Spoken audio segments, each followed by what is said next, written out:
वज़ीर-ए-आज़म शहबाज शरीफ के एक बयान की सोशल मीडिया पर धूम मची है, जिसमें उन्होंने अल्लामा इकबाल का एक शेर पढ़ा, मगर तारीख में कुछ गड़बड़ कर गए। तमन्ना आबरू की है अगर, लगता है कुछ गलती हो गई। दुरुस्त शेर है, तमन्ना आबरू की हो। तमन्ना आबरू की है अगर, नहीं, तमन्ना आबरू की हो अगर गुलजार हस्ती में। 1857 में जब अंग्रेज के टोडी थे, उनको इकबाल ने पुकारा और ये कहा, मगर 1857 में तो इकबाल पैदा ही नहीं हुए थे।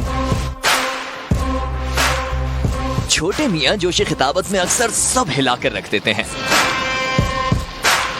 इस बार माइक जगह पर रहे, डाइस भी जगह पर थी, बस अल्फाज बदल गए, तारीख इधर उधर हो गई।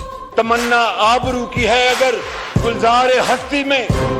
वज़ीर-ए-आज़म शहबाज शरीफ का ये बयान सोशल मीडिया पर शेयर करके तस्दीक की जा रही है कि छोटे मियाँ ने इकबाल का शेर पढ़कर वो तारीख बता दी जब शायर मशरिक पैदा भी नहीं हुए थे। इकबाल ने कहा था कि तमन्ना और मुसलमानों को पैगाम दिया 1857 में। अरे कहना क्या चाहते हो? 1857 में मुझे इसके बदले में लड्डू मिले या पेड़े मिले।